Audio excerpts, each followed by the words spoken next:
The following podcast is brought to you by the Johners Podcasting Network, found exclusively at WrestlingWithJohners.com.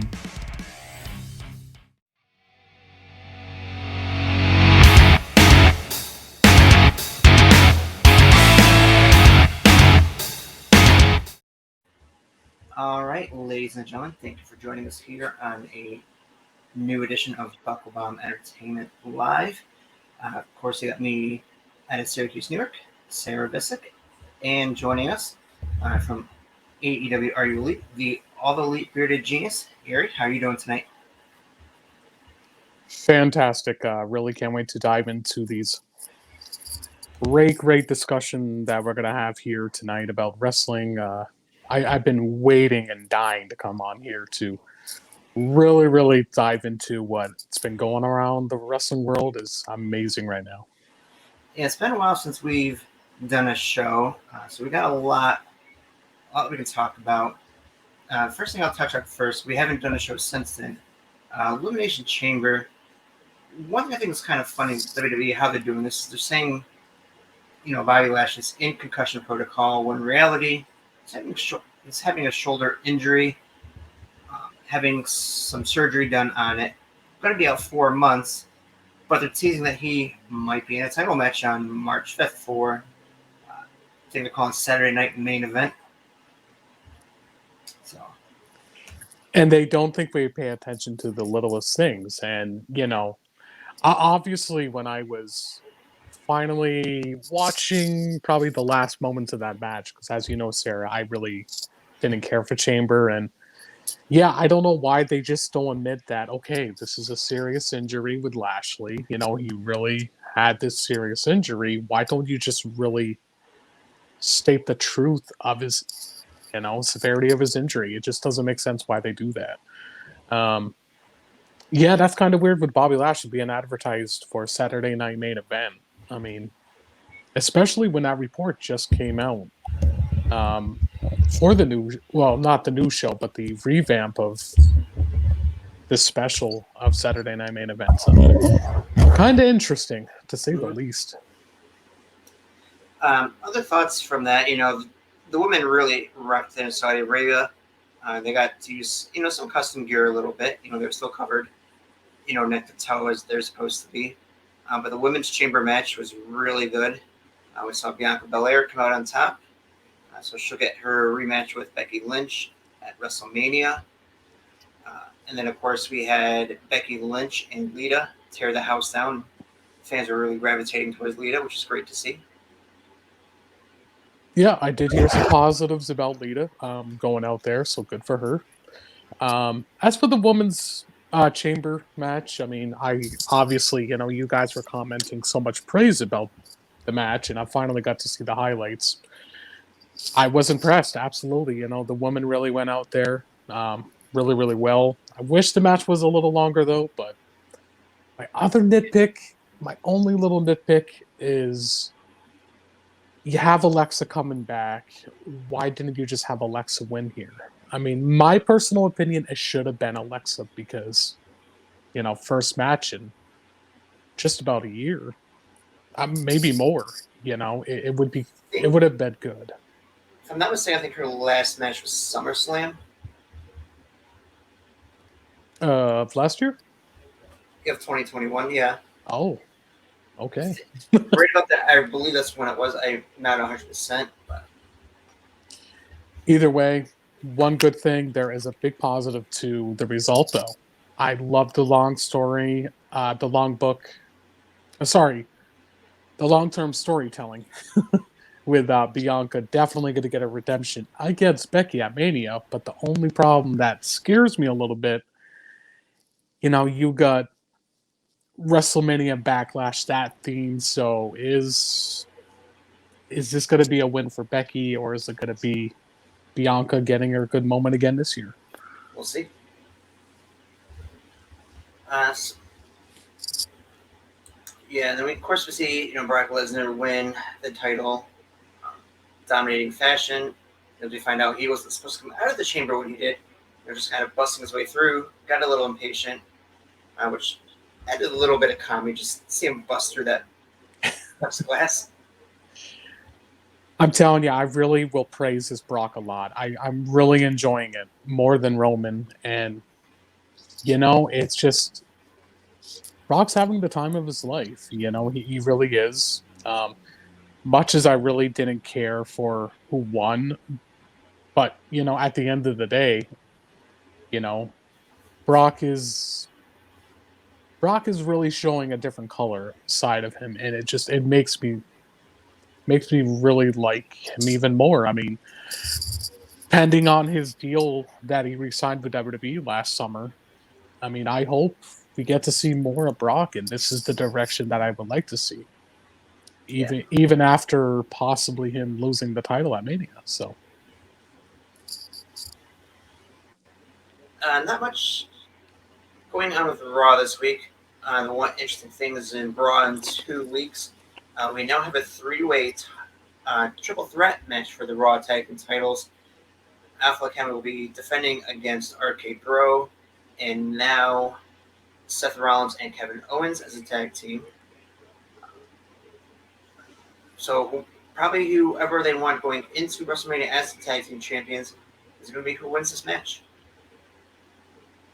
I think our K-Bro is going to lose because of the reports that, Randy and Riddle was going to have a match. But I would love to see Owens and Rollins actually have a title going into Mania. I mean, that would be great to see for sure.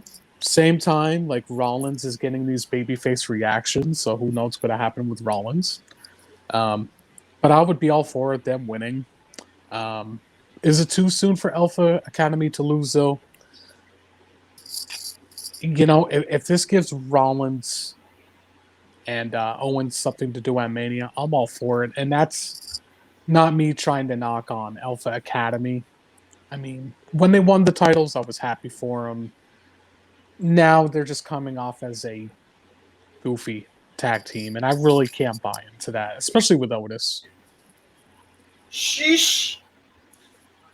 Yeah, you got that. Just once in a while it's funny, but now, which is probably the point to say overuse it and get annoying, but Chad Gable knows how to work that shush pretty well. Oh, I thought you were telling me shush. No. That's Chad Gable's little annoyance. Good for Gable, though. Good, very good for Gable. Good to see him getting some airtime, and good airtime for that. Good. Also, we had the reveal of Miz's new tag team partner for WrestleMania against Mysterios, and as internet rumors confirmed, it is Logan Paul, unfortunately. I get it. He's a special attraction. He brings in eyes, I guess. I don't like this. Maybe because it's Logan Paul. I mean, me personally, I think there should have been something else. I know this is gonna sound weird. Oh, can you hear me? Yep, I can hear you now. My brother was just calling on me. I'm not a big fan of Logan Paul either.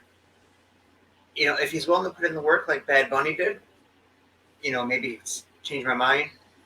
But, we always get these kind of celebrity appearances every year. I think my biggest issue that I have, if the other reports true as well, with Johnny Knoxville going up against Sami Zayn for the IC title, you don't need to have two celebrities, though, And I think that's really peeling my eyes out for wanting to really enjoy it. Because I say this all the time, like they have such a talented roster, and they're in the attic. Like you need to expose them, so that's just me. Seeing Knoxville as, maybe a special guest referee. But that would be okay. Yeah.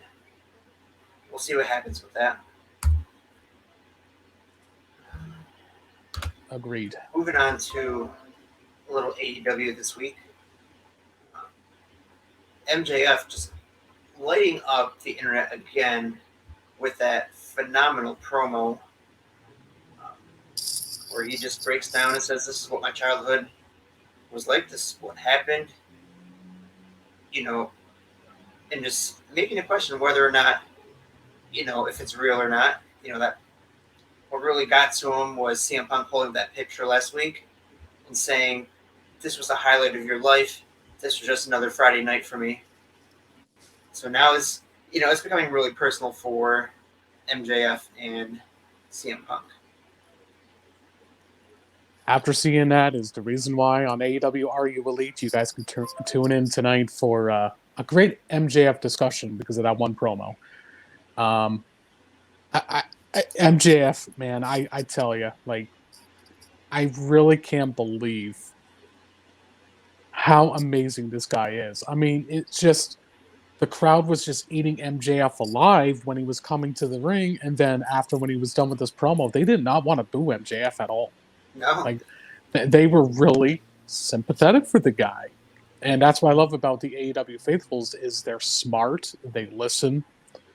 With the tear, I mean, wow, that really hit me. And obviously I watch wrestling every week with my mother, and my mother was literally looking at me. She's like, "This is the saddest thing that I've ever seen." I'm like, "That's what he's doing," And I really think we're gonna see here. I think we're gonna possibly see a double turn. I said this to a really great follower on AEW Are You Elite, Brittany Llewellyn. If Cody, in fact, is gone from AEW, they really need a strong babyface. That possibly could be MJF. I mean, I know that sounds funny because we're so used to the cocky jackass of MJF, but sometimes you need a motivational speaker, and even if he does turn a face or if he stays heel, MJF is that damn guy. Give him that paycheck, Tony Khan. Give him that belt, something. This kid, I am so excited for. I mean, there was about a month early in AEW where we did get MJF as a babyface when he was acting as Cody's best friend after that whole Sean Spears chair incident. Oh, yeah. So the babyface didn't last long. I think people enjoy booing MJF. So that double turn is a possibility as well. It truly is, and I'm not. It's funny because I'm agreeing with the heel here. I'm not buying CM Punk being a face. I can't. Yeah.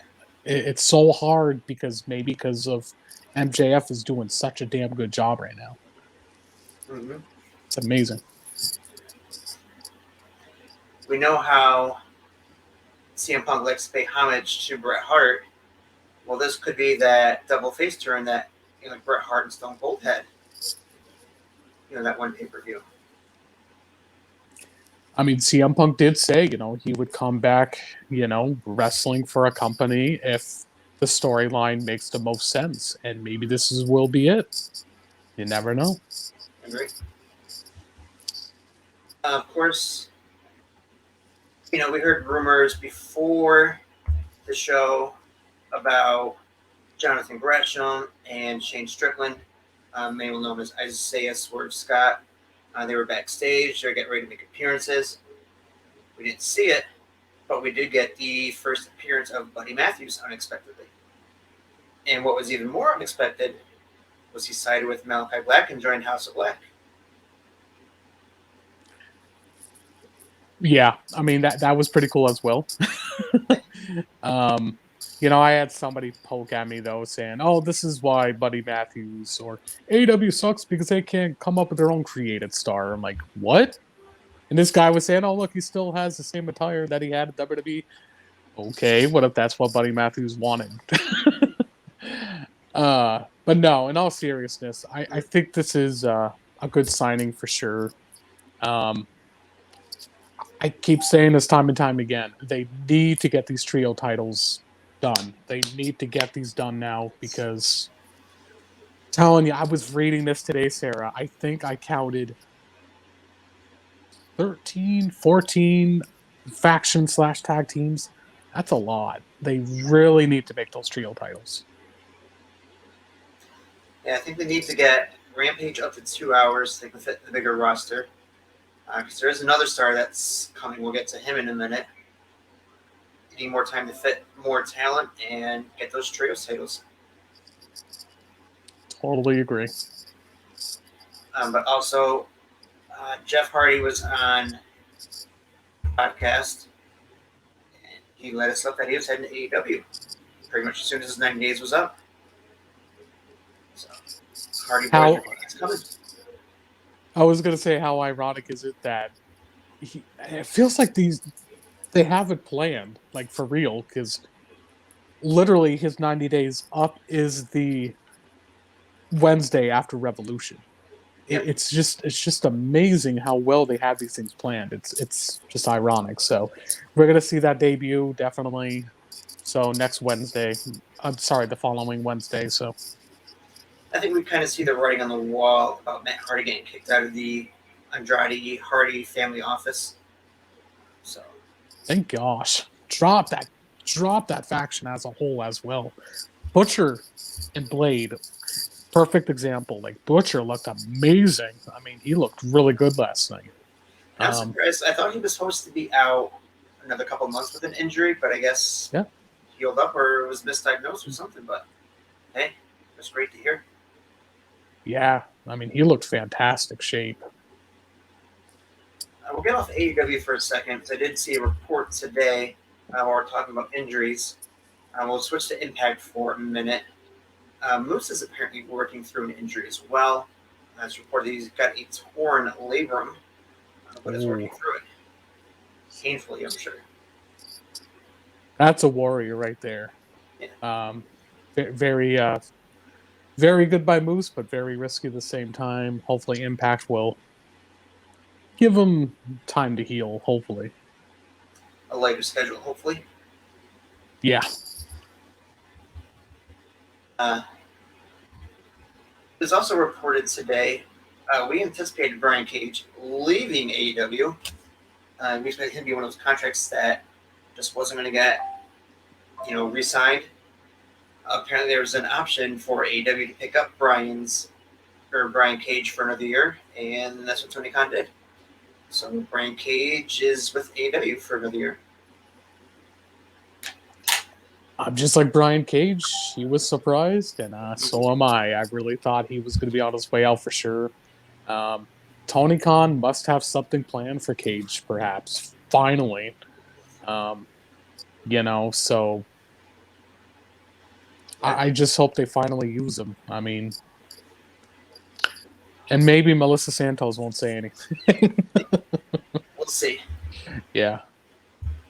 Also, today, reports leaking out that Cesaro is leaving WWE. He signed that 1-year extension last year, and it has run out. They have not come to terms on a new deal. My personal opinion with that, sir, I think WWE put all their stock into AJ Styles, which again I think is rightfully deserved. Mm-hmm. Same time, Cesaro deserves a really good contract as well, but I hate using this term, but unfortunately, this was one of WWE's one of the biggest wasted talents because Cesaro has so much potential, and it's non-compete as well. Sorry, yeah, basically he can go anywhere now. So he had something good with Eddie Kingston back in the day. So we'll see. We shall see. He can go anywhere. He could still resign with WWE. They could come to a new deal later on. I think he'll be good at Impact, or if Ring of Honor is going to start back up, as reported, you might do well there. Or you can just stroll through the indies across the country as well. I mean, there's many options out there for sure. I mean, if he really wants to get brutal, there's GCW. There's, as you mentioned, ROH. Maybe CYN, the one that's opening up here in like a month and a half. So, I mean, we're seeing a lot of big names good prestige wrestling up in the Pacific Northwest as well. We got Ty Valkyries up there. Malachi Black has been doing some matches up there. If they're pumping out the paychecks, maybe Cesaro heads up there for a few matches. All I know is, Sarah, what a time to be a fan. You know it? It's crazy. If fans could all just get along and stop being, as toxic as we are sometimes, this could be another golden age of wrestling. I really hope so. I mean, I just, don't get me wrong. I am guilty as charged. When I point out my opinion on Facebook, people had to poke me as well. And at the same time, I don't go above and beyond with really bizarre stuff. But yeah, I do agree. I just want us to get along. Like, everybody, come on, let's with this war that's about to take place, let's not have a war on Facebook with stupidity. Just saying. Come on, Other news getting announced today, WWE has partnered with a company named On Location. They're going to partner with their big premium live events, I believe the big 5 pay-per-views, basically to handle the package travel deals. Good for WWE, though. I mean, they're really known to, make it worthwhile. So good for them. Good for them. We got Tarinas that's on tonight as well. I believe you're a little more familiar with that than me. Do you know what the card is for that tonight? Well, with thinking on top of my head, I only know a couple. I believe Shane Strickland's in a match. We see Santana going up against, Jonathan Gresham for the title. So that should be pretty good, I think. And yeah, you might have to pull up that card, sir. Yeah, so I'm looking to do right here. Okay, Jonathan Gresham is defending the Ring of Honor World Title against Santana of Pride and Powerful. You've got Jay Lethal versus Baron Black, Serena Deeb versus Lisa Hall. I hope I'm not butchering that. Davey Richards versus Swerve the Realist, who is Shane Strickland. Daniel Garcia and Kevin Blackwood versus Joe Keys and Dante Caballero. Let's see, we got what they're calling a terminal eliminator match. Kenny Alfonso versus Leon Ruff versus Trey Lamar versus Chris Sabin. Killa Kate versus Queen Amanita. And Invictus Cash versus Adam Priest. So some big names on that card. Those are really good names for sure. I just hope it's a better pay-per-view than last time. I mean, it was really tough to get into, and it's not because of the production. It's just the wrestling was a mess. I don't like a few of their rules, but I get it. WWF used to do it back in the day. Once you eliminate them, basically you throw them over the rope twice and you're eliminated. I don't like that rule. It's just So you gotta do something different. You gotta do something different to make yourself stand out, I guess. Maybe that's what they're trying. Perhaps. I think it's because Moose looked pretty weak when he got that. Yeah, just no. Anyway. Well, that's all that I got. Yeah, you got any other things you want to discuss or bring up? I guess good news for Angelico, by the way, if anybody wants to know. Angelico is recovering from a torn ACL, so that's good news for him. I was wondering what was going on with that. So that's good news there. For NWA, we got the Crockett Cup coming up, if anybody that follows NWA, so it should be really good. I'm not even going to name off all these names for the G1 Cup, I believe it is. That's coming up soon. That I would love Chase Owens to win because I'm a big Chase Owens guy, but who knows with that. Maybe we can get a couple of people to do like a special G1 edition live show. That would be cool. Mm-hmm. Yeah, definitely a lot of buzzworthy stuff going on with the wrestling world for sure. If you guys want to keep up on that, or with pretty much all the wrestling news that you really want to know, please follow us here on Bucklebomb Entertainment. We will try our very best to give you the very, very most exciting wrestling news possible. So, and that's what we strive for, is to make all of you aware of the wrestling news that goes on. So, And this Sunday, we're releasing our first wrestler interview in a while. I sat down with Tony Derricks. He does a lot of indie work out in Michigan and Midwest area. So that'll drop Sunday afternoon. Stay tuned for that. We'll be getting hopefully some more of those up soon. Revolution's coming up in about 2 weeks or next weekend. So we'll probably run a discount special at our shop at shopbucklebomb.com. We'll be running shirt sale. And don't forget to join Gary in just about 17 minutes. He's got a show coming up to talk about MJF. very excited for that one, that's for sure. And for anybody that has submitted different questions on there about MJF, very grateful. I think I've read like 57 new messages that came in today. I'm not going to read all 57, but maybe I will. It's great for the support on there, but most importantly, guys, I can't thank this enough for Sarah letting me be a part of this team here on Bucklebomb Entertainment. So definitely follow us, guys. Follow us on TikTok as well. Sarah and Brian does really good on there. So Yep. Follow us on TikTok now at Bucklebomb Entertainment. On there, we're starting to put out some daily, or at least almost daily, content with that. As you can check for news clips there as well. Other than that, you guys have a good rest of your night.